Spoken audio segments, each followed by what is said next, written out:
성적이 나쁠 때 부모님은 이래요. 왔어? 네, 시험 봐서. 왜 그래, 표정이? 또 못 봤니? 잘 못 봐가지고. 낮은 점수를 받은 시험지를 엄마에게 내밀며 아이가 잔뜩 긴장한 상황. 이걸? 이것밖에 안 돼? 너 학원 다니잖아. 이게 뭐야, 성적이? 왜 준하는 100점 맞는데 넌 이것밖에 못해? 학원도 같이 다니면서. 응? 어떻게 할 거야, 앞으로? 열심히 해요. 어떻게 할 건데? 맨날 열심히는 하겠대. 그런데 대책이 없잖아. 결과는 항상 이 모양이고. 어떻게 할 거야? 응? 연기일 뿐인데도 아이는 입을 못 댄 채 그렇게 죄인처럼 앉아만 있습니다. 그런 건 조금 울컥했죠. 좀 속상하기도 하고 기분이 조금 울컥하고 기분이 좀 나빴어요. 그렇게 너무 혼내고 타이르지 말고 기회는 많으니까 좀 봐주라고 그렇게 말하고 싶어요. 한 가지 실수하면 100가지로 혼나요. 엄마, 나 내일 학교에서 좀 갖고 오래. 미리 준비 안 했어? 응, 안 했는데? 너 집에 있는 줄 알고 안 했지? 미리미리 하랬잖아. 왜 준비를 이제까지 안 했어? 어제 분리수거 다 하느라 다 버렸잖아. 야, 너 꼭 맨날 밤 10시 돼서 준비물을 챙기니? 가방도 안 챙겨놨네, 아직도? 아니, 나는 지금 막 하려고 했는데. 이건 뭐야 또? 학교 도서관 책이 아직도 반납 안 했어? 언제 빌린 거야, 이거? 이거 어제 빌린 거란 말이야.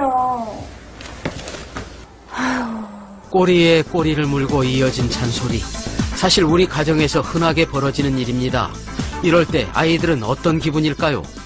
엄마랑 같이 나가든가, 아니, 나가서, 아니, 뭐, 이거 준비물 사든가, 아니면 엄마가 친구들 엄마한테 부탁해서 뭐, 챙겨주면 안 되겠느냐, 뭐, 이렇게 한마디라도 이렇게 뭐 문자 메시지나 그런 걸로 날려줬으면 좋겠다는 생각도 해본 적 있었어요. 스마트폰만 들면 날 못 믿어요. 민규야, 숙제 안 해? 지금 하고 있잖아요. 근데 왜 핸드폰 켜놨어? 그냥 자로 찾는 거예요. 그런 거 같지 않은데?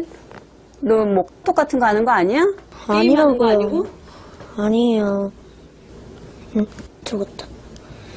그봐 톡 하잖아. 지금 막 와서 그냥 하는 거잖아요. 이건 뭐 거의 안 했네. 뭐 거의 안 하면서. 이걸 찾아야지 이거 한다고요. 컴퓨터 있잖아. 컴퓨터 써야지. 컴퓨터는 불편하잖아요. 이게 요즘 누가 컴퓨터 써요. 진짜 세대 차이 나게. 야, 엄마한테 그게 무슨 말버릇이니? 요즘 아이들에게 스마트폰은 절대적 존재죠. 하지만 엄마들은 전혀 이해해주지 않네요. 너무 화나죠. 막 욕하고 싶은데 엄마 뭐 또 혼내실까봐 못하고 그냥 막 좌절감도 새기고 그래요. 또 제가 더 말하면 엄마 완전 화나니까 기가 죽어서 말을 못하는 것 같아요. 지금 막 하려고 하면 엄마는 가을아, 뭐하니? 지금 방금 막 물 마시고 숙제하려고 들어가고 있어요. 저녁 먹고 물 마셨잖아. 무슨 물을 그렇게 자주 먹어? 그냥 목마르니까 계속 마시는 거죠. 공부하기 싫으니까 그런 거 아니야? 네, 아니에요. 아이고, 그렇게 말대꾸하지 말고 얼른 들어가서 공부를 하지. 아니, 그러면 뭐 지금 들어가려고 하는데 계속 말을 거시잖아요. 얼른 들어가서 해야지. 아주 꼬박꼬박 말대꾸만 심하네, 아주. 저는 지금 막 시작하려고 들어가고 있는데 자꾸만 말을 거시잖아요. 아마 숙제도 안 해갈걸, 내일? 숙제는 해가요, 그래도 혼자서. 그러면 밤 맨날 12시까지 못하고 있다가 낑낑댈 거 아니야. 잠도 못 자고. 잠은 다 저 알아서 자요, 이제 5학년인데. 그렇게 말하는 사이에 빨리 가서 하라고. 알았어. 빨리 가서 해. 엄마의 폭풍 잔소리와 아이들의 말대꾸. 도대체 뭐가 먼저이고 뭐가 나중일까요? 그냥 계속 화를 나게 하니까 그냥 저도 모르게 마음속에 있는 말이 그냥 다 튀어나와요. 그냥 좀 기다려주고 그냥 혼자 하겠지 하고 좀 놔뒀다가 만약 진짜로 안 하면 그때 뭐 말을 하거나 그러면 몰라도 그냥 바로 그냥 승질부터 내시니까 좀 마음이 답답하죠. 사소한 말다툼. 아이들은 이때 부모가 싫어진다 말합니다. 바로 이때 부모와 멀어지는 계기가 되는 것이지요. 엄마가 진짜 너한테 걱정이다 라고 하면서 걱정을 있는 그대로 표현하면 그 아이들은 그냥 그것을 있는 그대로 받아들입니다. 근데 짜증을 내거나 화를 내면 부모님이 나를 걱정한다고 생각하지 않고 나 때문에 화를 낸다고 생각하거든요. 부정적인 정서는 관계에서 굉장히 큰 영향을 미칩니다. 그래서 한 번 화를 내면 5번 칭찬을 해야 그게 상쇄된다고 알려져 있어요. 그러니까 그 파워가 5대1 정도라는 거죠. 그래서 5대1, 그러니까 내가 좋은 감정을 아이한테 표현하고 뭐 칭찬을 한 5번 정도 해줘야지 화 한 번 낸 거를 이렇게 보상할 수 있다라고 생각을 하시면 되고요. 어떤 가정이 굉장히 정말 사이가 좋다, 누가 봐도 깨가 쏟아진다, 이 정도가 되려면 20대1 정도가 돼야 됩니다. 그러니까 칭찬을 한 20번 할 때 화를 한 번 내야지 굉장히 사이가 좋은 정도인데 걱정과 염려를 좀 화를 내시는 경우가 많아서 이런 점이 아이들로 하여금 우리 부모님은 나를 잘 이해 못해, 우리는 소통이 잘 안 돼, 이런 느낌을 주는 것 같습니다.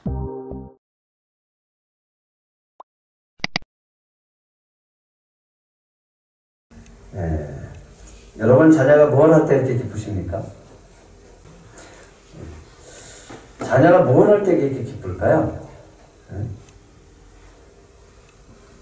네, 우리 공부 잘할 때, 그죠? 네, 말 잘할 때, 어떨 때는 이 어버이날 그래도 선물을 해줄 때, 부모들은 작은 것에서 이렇게 기뻐하기도 하고, 내가 원하는 것을 아이가 해줄 때 이렇게 기뻐하는 것을 보게 되어집니다. 자녀가 부모가 싫어질 때 영상을 보여드리는 이유는 우리는 부모가 자녀한테만 이렇게 좀 잘해줬으면 하는 그런 바람에서 여러 가지로 요구할 때가 많습니다. 거꾸로 생각을 했으면 좋겠어요.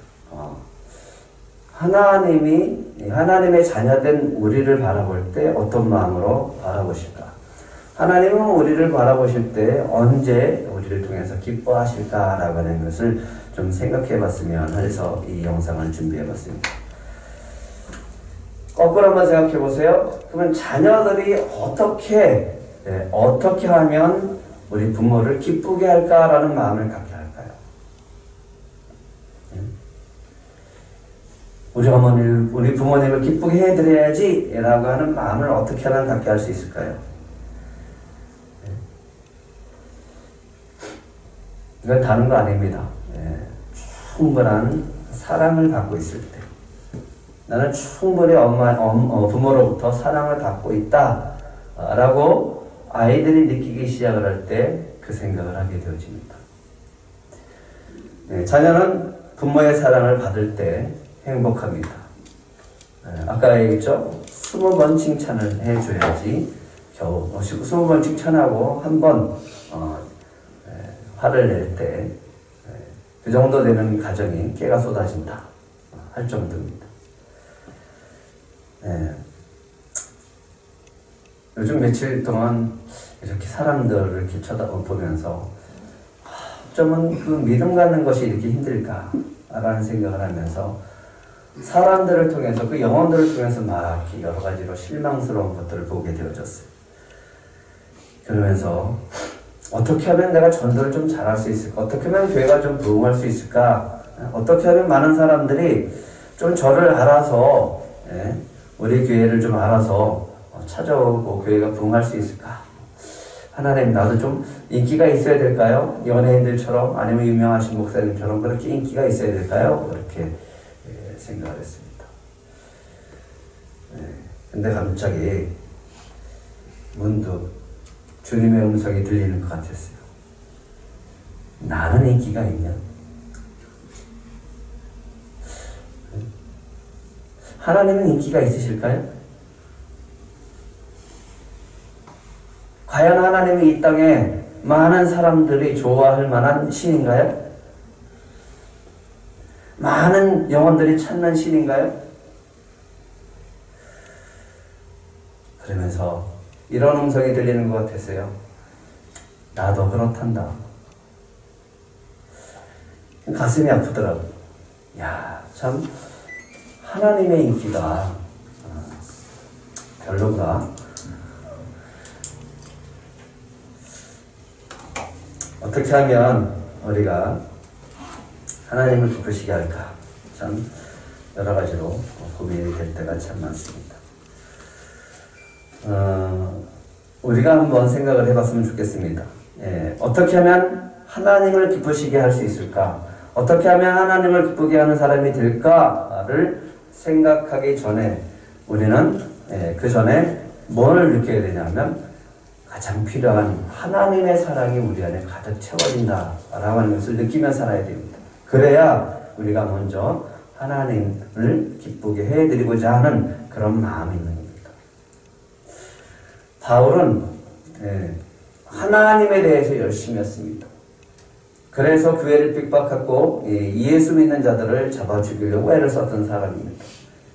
그런데 그의 열심이 잘못된 것을 깨닫고 예수님을 만나고 하나님의 깊은 사랑을 느끼게 되어집니다.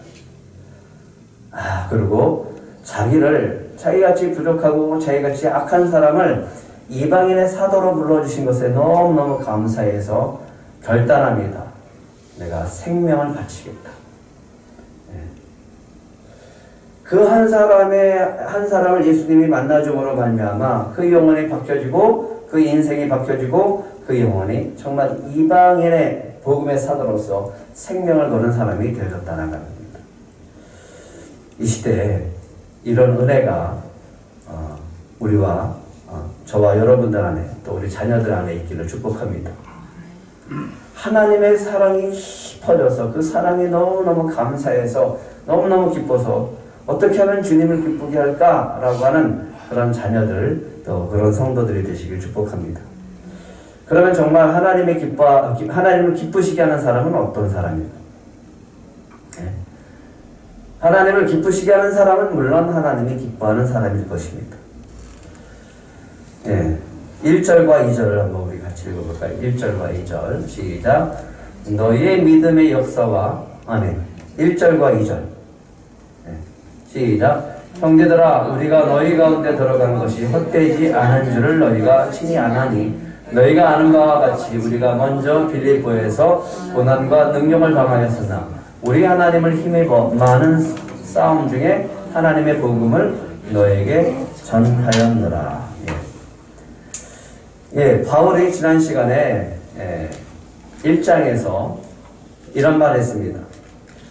바울이 데살로니가 교회의 복음을 전할 때 많은 어려움이 있었어요. 어떤 어려움이 있었습니까? 그 전에 빌립보에서 이전에 보면 빌립보에서 뭘 받았다고요?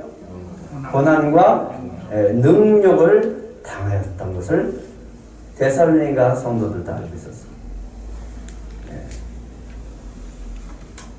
빌립보에서 복음을 전하다가 감옥에 갇혔고 또 매도 맞고 그랬습니다.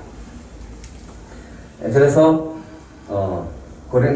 데살로니가에 와서 복음을 전하기 시작을 합니다. 그런데 그들도 똑같이 고난을 받으면서 복음을 받아들이고 고난을 받게 되어집니다.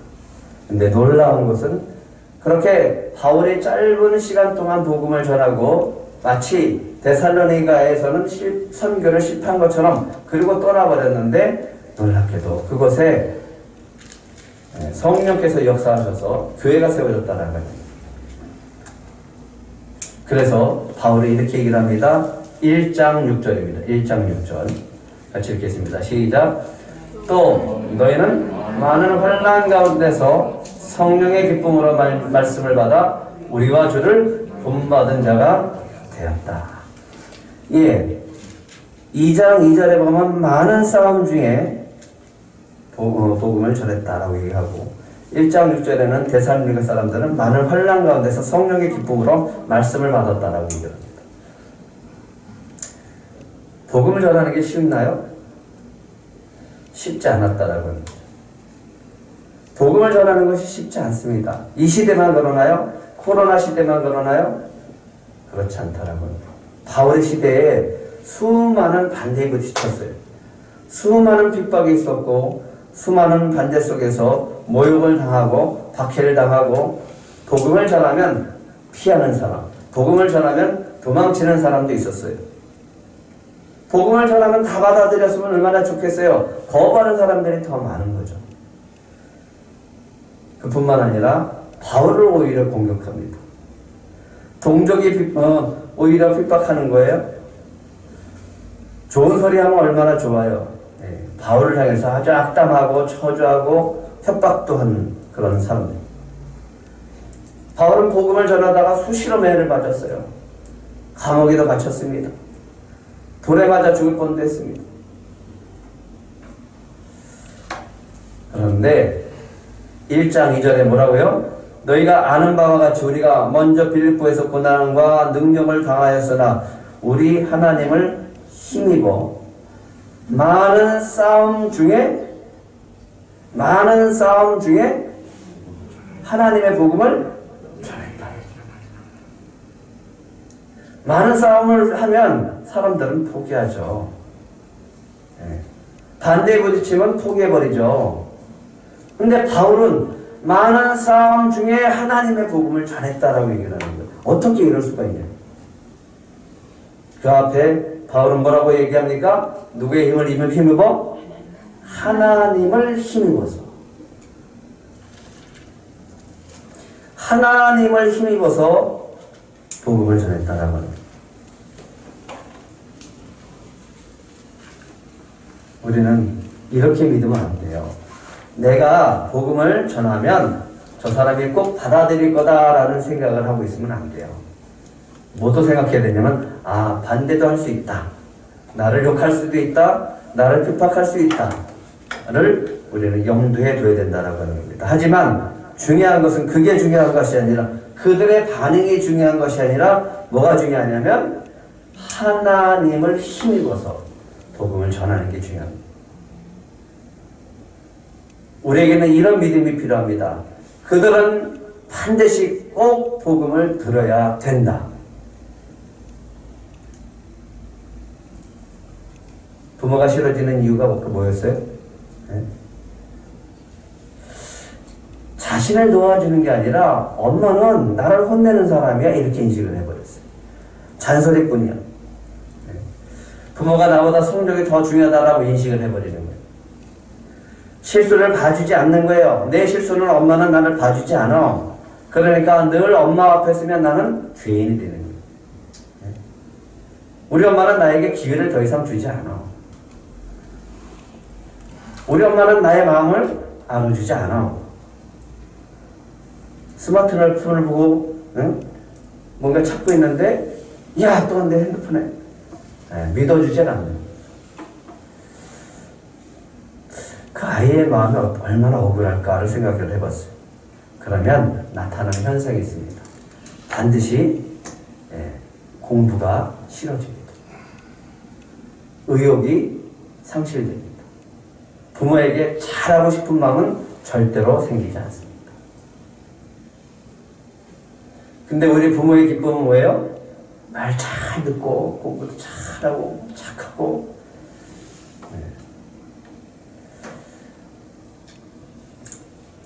부모의 기쁨이 있습니다. 진짜 우리가 기뻐해야 될 것.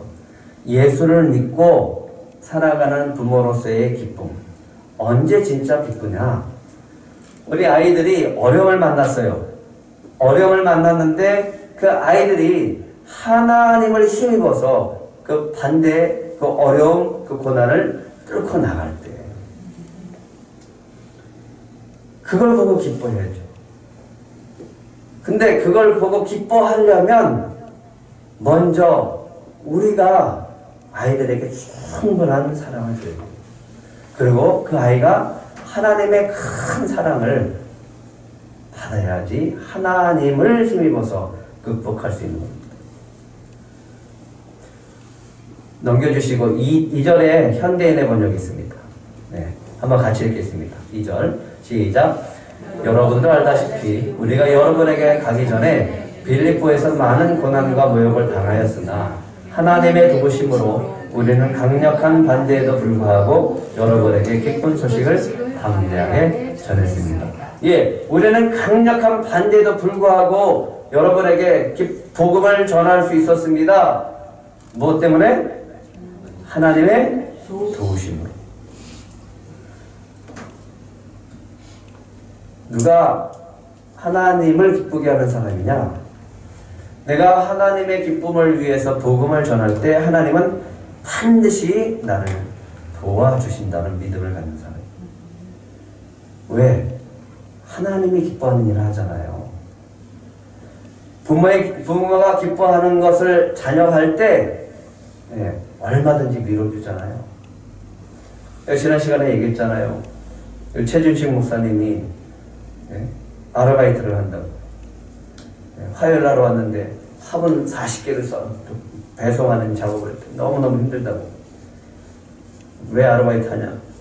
교회도 어렵지만 자녀가 뒤늦게 성악을 공부하는데 그 뒷돈을 대줘야 된다. 그래서 돈을 벌어야 된다.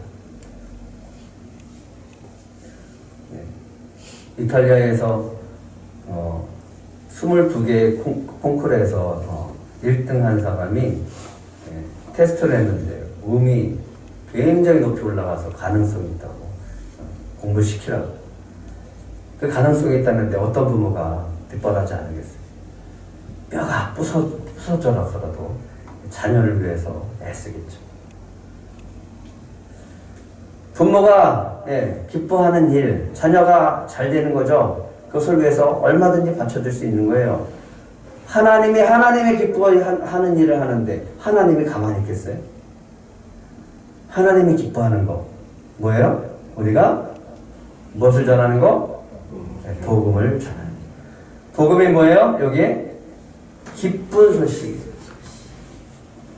하나님의 그 기쁜 소식을 전하는데 하나님이 반대에 부딪히면 도와주시죠. 지치면 힘을 내게 하시죠. 바울은 하나님을 힘입어 많은 싸움 중에서 하나님의 복음을 데살로니가에 전했다라고 고백하고 있습니다. 그런데 이 데살로니가 사람들이 가만히 보니까 바울의 복음을 어떻게 전하는지를 보는 거예요. 야, 저렇게 어렵고 힘든 가운데도 우리에게 복음을 전하는 걸 봤을 때는 거기에 뭔가 있지 않을까라고 하는 의문을 갖게 되어지는 거죠. 바울의 기쁨이 있었습니다. 바울의 기쁨. 어떤 기쁨이었습니까? 이래서 그 많은 혼란 가운데서 복음을 전했을 때 그에게 들려지는 놀라운 하나님의 기쁜 소식. 그게 뭐냐면 7절 8절입니다. 같이 읽겠습니다. 7절 8절 시작. 그러므로 너희가 마게도냐와 아가야에 있는 모든 믿는 자의 본이 되었느니라. 주의 말씀이 너희에게로부터 마게도냐와 아가야에만 들릴 뿐 아니라 하나님을 향하는 너희의 믿음의 소문이 각처에 퍼졌으므로 우리는 아무 말도 할 것이 없노라. 하나님 우리가 복음을 전할 때 반드시 우리를 도와주시는 분입니다. 그리고 그 복음을 통해서 놀라운 기쁨의 소식을 우리에게 다시 들려주실 줄 믿습니다. 한 주간 이런저런 모습 속에서 복음을 전하다가 반대에 부딪히고 또 낙심하고 실망하기도 하지만 또 제 마음속에 많은 사람들을 통해서 또 이렇게 실망되어지고 낙심되어지는 그런 부분이 있었어요. 근데 갈라디아서 6장 9절과 10절을 통해서 또 주님이 힘을 주시는 것을 볼 수 있었습니다. 같이 읽겠습니다. 시작. 우리가 손을 생하되 낙심하지 말지니 포기하지 아니하면 때가 이르매 거두리라. 그러므로 우리는 기회 있는 대로 모든 이에게 착한 일을 하되 더욱 믿음의 가정들에게 살지니라.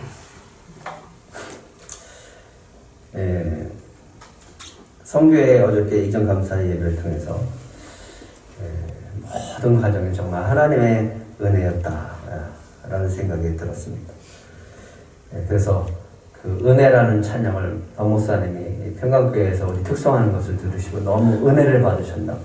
그래서 그 은혜를 주제를 삼고 어제 그 은혜를 찬양을 다 같이 부르는 시간을 가졌습니다. 그 찬양을 부르고 또 이렇게 돌아보면서 저에게 큰 은혜와 감동이 된 것은 또 한 번, 다시 한 번 주님이 나를 이렇게 부족한 자를 사용하시는구나 라고 하는 것을 깨닫는 거예요. 문득문득 그것을 깨닫게 하실 때 제 마음에 새 소망이 일어나는 거예요. 이전까지 보이지 않았던 박 목사님에게만 보였던 젊은 사역자들의 비전이 제 눈에도 자꾸만 들어오기 시작하는 거예요. 어린아이들, 우리 청소년들, 청년들, 젊은이들을 보면서, 우리 자녀들을 보면서 막 속이 타는 거예요. 속이 타. 저놈들 어떻게 해야 되나, 저놈들은. 이 시간 교회에 안 나오고 세상 가운데 있는 우리 자녀들 어떻게 해야 되는가. 이 마음에 막 속상함과 이 간절함과 안타까움에서 막 솟아나기 시작을 합니다. 정말 다음 세대가 걱정이 되어지는. 그러면서 어떻게 하면 저 아이들을 다시 주께로 돌이킬 수 있을까를 생각을 하게 되어집니다. 하나님이 저에게 은혜를 주시고 하나님이 저에게 감동을 주시니까 그것에 감사해서 자꾸만 제 생각은 주님을 어떻게 기쁘게 해드릴 수 있을까를 생각하게 되어집니다. 전에 보이지 않던 것들이 염려가 되어지고 거룩한 부담으로 다가오기 시작하는 것을 경험할 수 있었습니다. 주님의 말씀하십니다. 이 아침에 말씀하시는 거예요. 선을 행하되 뭐하지 말아라? 낙심하지 말지. 포기하지 아니하냐. 때가 이름에 거두리라. 그래서 또 하루를 힘내서 살아갈 수 있었습니다. 반대에 부딪혀도 담대하게 전할 수 있는 사람, 복음을 전할 수 있는 사람, 이 사람이 바로 하나님을 기쁘시게 하는 사람입니다. 여러분들의 실망케 하는 것이 있을 거예요. 역시 여러분을 낙심케 하는 것도 있을 겁니다. 하지만 그런 반대에도 그래도 주님의 사랑에 감사해서 복음을 전할 때 하나님이 기뻐하시는 줄 믿으시기 바랍니다. 또 어떤 사람이 하나님을 기쁘게 할 수 있는가? 어떤 사람이 기뻐할 수 있는가? 어떤 사람일까요? 3절과 4절 한번 읽겠습니다. 3절 4절 시작. 3절 4절 시작.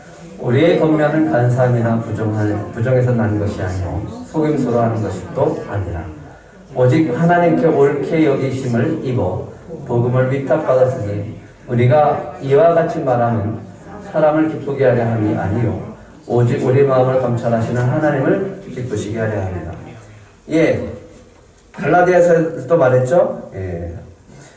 내가 사람을 좋게 하랴 하나님께 좋게 하랴 사람에게 기쁨을 구하랴. 내가 지금까지 사람의 기쁨을 구하였다면 그리스도의 종이 아니다. 바울은 그렇게 얘기했습니다. 누가 어떤 사람이 하나님을 기쁘게 할 수 있을까 하라고 합니다. 이 시대의 트렌드예요. 근데 많은 사람들이 너무너무 감사하게 이런 사람들을 좋아하고 이런 사람들을 인정하면서 갑자기 이런 사람들이 인기가 높아지기 시작하는 것을 볼 수 있습니다. 이 사회에서도. 어떤 사람일까요? 진실한 사람입니다. 예전에는 남들을 속이고 사기치고 그렇게 해서 거짓말하고 그렇게 해서 자기의 성공을 추구해 나가는 사람들이 아주 지혜롭다고 얘기하고 그런 사람들이 성공하는 것이 보여졌어요. 이제는 과거의 잘못도 사람들이 용서하지 않는 아주 그런 시대를 살고 있는 거예요. 그래서 운동선수들도 은퇴해버리잖아요. 바울이 얘기합니다. 우리의 권면은 잘못된 생각이나 불순한 마음에서 속임수로 하는 것이 아니다. 온전히 참되고 성실한 마음으로 우리는 복음을 전했다라고 얘기를 하는 거예요.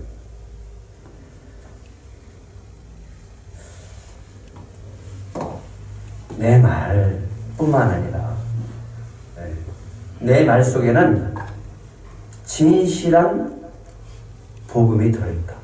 진실한 복음으로 전했다. 뿐만 아니라 그 속에서 그 진리 가운데 있는 말씀을 통해서 성령의 역사함으로 그들이 믿고 주께로 돌아왔다라고 얘기를 합니다. 복음을 전할 때 순수한 마음으로 전했다라고 하는 거예요. 순수한 마음이라고 하는 것은 계산되어지지 않은 것. 우리 헌신 예배 때 했던 것처럼 내가 이렇게 하면 저 사람이 교회 오겠지. 이런 계산된 생각이 아니라 정말 순수한 생각은 뭐냐면 그 영혼을 위해서 그 영혼이 정말 구원을 받아야 되겠다라는 그런 간절한 마음이 있을 때 그 사람도 감동받고 성령께서 역사하신다라는 거죠.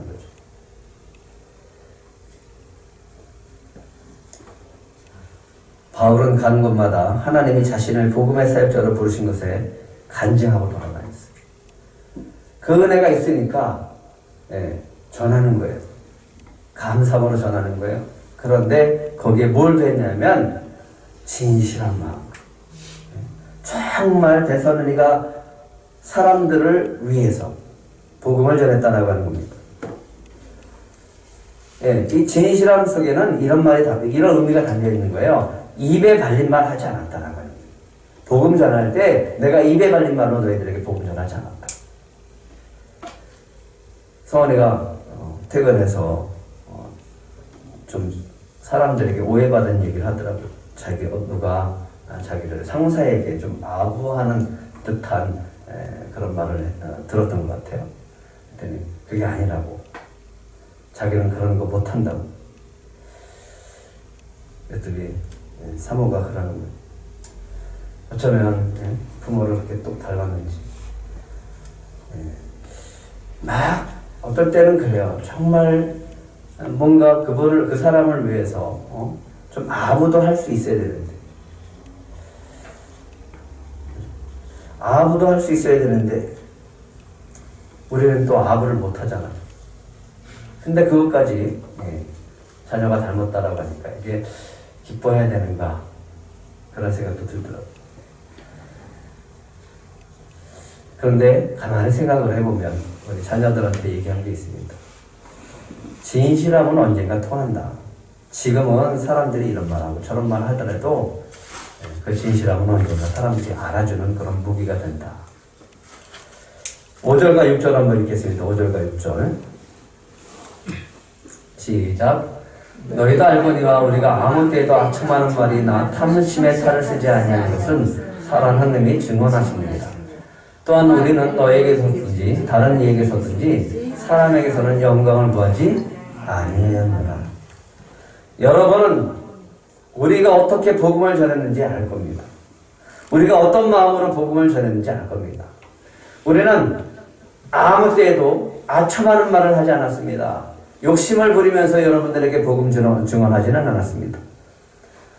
우리는 너에게서든지 다른 이에게서든지 사람에게서든지 영광을 구하지 않았다. 사람에게서는 영광을 구하지 않았다.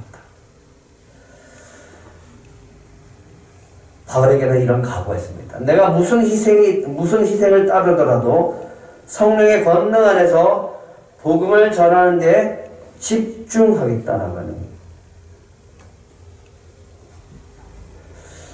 가끔 가다가 목사님들을 만나면 참 난감할 때가 있어요. 이게 복음을 위한 건지 돈을 위한 건지.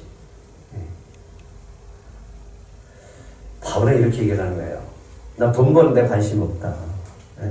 복음이 필요한 사람들에게는 보수에 상관없이 복음을 전하는 임무에 나는 충실했다. 이렇게 얘기를 합니다. 그리고 데살로니가 성도들에게 어떤 재정적인 도움을 받기 위해서 내가 복음을 전하는 것은 아니다. 우리는 이렇게 믿어야 됩니다. 하나님을 기쁘게 하는 사람에게는 하나님이 필요한 것을 공급해 주신다. 아멘을 아무도 안 하네. 하나님을 기쁘게 하는 사람은 하나님이 힘을 주십니다. 뿐만 아니라 하나님이 우리에게 필요한 모든 것들을 채워주실 줄 믿습니다. 정말 주님이 하나님이 기뻐하시는 일을 하는데 주님이 기뻐하는 일을 하는데 주님이 가만히 있겠느냐.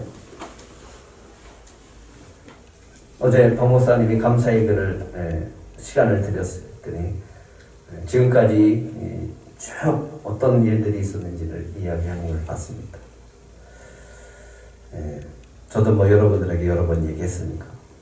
근데 한 사람 한 사람 그 이야기를 들어보면 정말 하나님의 기가 막힌 방법으로 그 사람들을 감동시켜서 마음을 주셔서 이루신 것이다 라는 생각을 해봅니다.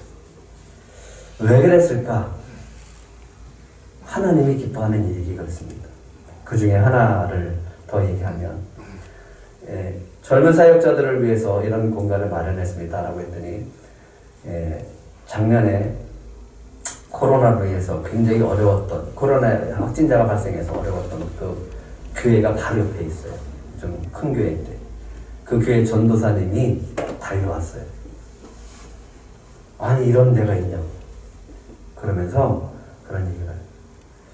하나님이 이 시대에 젊은 사역자들을 위해서 이렇게 힘쓰고 계시는데 나 같은 전도사가 가만히 있으면 되겠냐고. 안 되겠습니다. 제가 아이들을 위해서 줌으로 예배를 드리겠습니다. 그리고 줌으로 부흥회를 하는, 그리고 아이들 찾아가겠습니다. 그 젊은 사역자가 갑자기 마음이 뜨거워지는 거예요. 그리고 그 일들을 지금 감당하고 있어요. 하나님을 기쁘게 하면, 하나님을 기쁘게 하는 사람은 놀랍게 하나님께서 그 모든 것들을 채워주시고 또 힘을 주신 줄 믿으시기 바랍니다. 이 시대에 정말 하나님을 기쁘게 하는 사람, 하나님을 기쁘게 할 수 있는 사람, 그 사람은 바로 진실한 사람입니다. 정말 진실함이 이 시대의 무기고 진실함이 승리의 비결이고 진실함으로 하나님을 기뻐하는 줄 믿으시기 바랍니다. 또 한 가지는요, 이 표현이 너무너무 감동스러워요. 애쓰는 사람이 애쓰는 사람. 애쓰는 사람. 우리 9절 한번 읽겠습니다. 9절. 7절부터 9절까지 한번 다시 읽겠습니다. 시작. 우리는 그리스도의 사도로서 마땅히 권위를 주장할 수 있으나 도리어 너희 가운데서 유순한 자가 되어 유모가 자기 자녀를 기름과 같이 하였으니 우리가 이같이 너희를 사모하여 하나님의 복음뿐 아니라 우리의 목숨까지도 너희에게 주기를 기뻐함은 너희가 우리의 사랑하는 자 됨이라. 형제들아, 우리가 우리의 수고와 애쓴 것을 너희가 기억하리니 너희 아무에게도 폐를 끼치지 아니하려고 밤낮으로 일하면서 너희에게 하나님의 복음을 전하였느라. 예, 바울은 복음 전하기 위해서 애썼다라고 얘기하고 있습니다. 근데 애썼다라고 하는 표현에 뭐가 들렸냐면 목숨까지 준다는 거예요. 생명까지 걸었다라고 해요.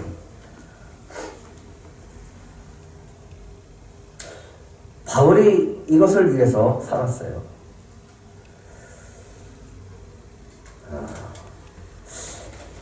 자유가 어디서 올까? 자유가 어디서 올까? 복음을 전하기 위해서 그것을 집중할 때, 그 나머지를 다 포기할 때, 거기서 정말 자유롭게 복음을 전할 수 있겠다라는 생각을 해봅니다. 돈도 아니고, 사람도 아니고, 그냥 복음만을 위해서 열심히 애쓰며 달려가는 사람, 그 사람이 정말 하나님을 기쁘게 하는 사람이고, 그럴 때 정말 진정으로 자유를 얻고 그 사역에 집중하는 사람이 아닐까를 생각해봅니다. 어머니의 사랑, 정말 그 사랑이 있을 때 자녀들은 잘 자랍니다. 건강하게 자랍니다. 부모로서 하나님의 자녀들을 양육하는데 헌신해야 됩니다. 자녀를 양육하는 데 있어서 그것이 우리에게 기쁨이 될 줄 믿습니다. 아이들의 변화는 놀라운 기쁨을 우리에게 줍니다. 우리 주일학교 학생들의 변화는 저와 여러분들에게 큰 기쁨이 될 줄 믿습니다. 그러기 위해서 해야 될 것, 온유와 자비와 특별히 해야 될 것, 삶으로 보여주는 것. 삶을 통해서 배웁니다. 삶을 통해서 느낍니다. 바울이 데살로니가에 가서 삶으로 복음을 전합니다. 어떻게든지 교회를 세우기 위해서, 성도들에게 부담 주지 않기 위해서, 복음을 위해서, 오직 그 영혼들을 위해서, 교회에 짐이 되지 않으려고 애를 썼습니다. 바울은 또 이렇게 얘기를 합니다. 4장 1절 같이 읽겠습니다. 4장 1절 시작. 그러므로 형제들아 우리가 끝으로 주 예수 안에서 너에게 구하고 권면하노니 너희가 마땅히 어떻게 행하며 하나님을 기쁘시게 할 수 있는지를 우리에게 배웠으니 곧 너희가 행하는 바라 더욱 많이 힘쓰라. 바울은 복음을 전했고 그들 가운데서 하나님을 어떻게 기쁘게 하는지, 기쁘게 할 수 있는지를 가르쳤던 겁니다. 애쓰는 모습, 그게 바로 부모의 모습이에요. 어떻게 하면 우리 자녀들을 잘 키울까? 애쓰면서 살잖아요. 그 모습은 자녀들이 본다. 그래, 아까 그 어머니를 대안했던 선생님도 똑같아요. 자녀가 잘 되기를 원하는 마음은 똑같을 겁니다. 그래서 잔소리하는 거겠죠. 하지만 변화시키는 것은 잔소리가 아니라 사랑입니다. 믿어지고 지지해지고 정말 내 모습 속에서 내 삶의 모습으로 보여주는 겁니다. 반대에 부딪혀도 복음을 전하시는 들꽃 성도들이 되시기 바랍니다. 때로는 실망과 낙심이 있습니다. 하지만 그럴 때 반드시 하나님이 우리에게 힘을 주실 줄 믿습니다. 진실함으로 복음을 전해보십시오. 그 진실은 통합니다. 그 진실을 통해서 하나님께서 역사하실 줄 믿습니다. 그리고 그 진실함 속에 애쓰죠. 애써서 전해보십시오. 정말 애쓰는 그것 가운데 사람들이 느껴요. 그것에 감동이 되어집니다. 그런데 이것을 통해서 1장 9절과 10절에 아주 놀랍게 변화되어진 것을 증거하고 있습니다. 1장 9절과 10절입니다. 시작. 그들이 우리에게 대하여 스스로 말하기를 우리가 어떻게 너희 가운데 들어갔는지와 너희가 어떻게 우상을 버리고 하나님께로 돌아와서 살아계시고 참되신 하나님을 섬기는지와 또 죽을 자들 가운데서 다시 살리신 그의 아들이 하늘로부터 강림하실 것을 너희가 어떻게 기다리는지를 말하니 이는 장래의 도우심에서 우리를 건지시는 예수십니다. 참 놀랍지 않습니까? 어떻게 그런 짧은 시간 동안에 이런 놀라운 역사가 나타나냐.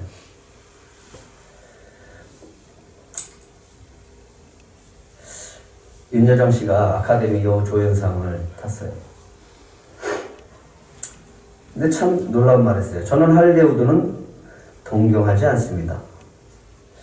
그렇게 많은 사람들이 할리우드에 진출하기 위해서 애쓰고 그 상을 받기 위해서 애쓰고 살아가는데 이런 고백을 했습니다. 미국에서 작업을 제안받고는 하는데 한국인들은 내가 할리우드를 동경할 거라고 생각하겠지만 나는 그렇지 않습니다.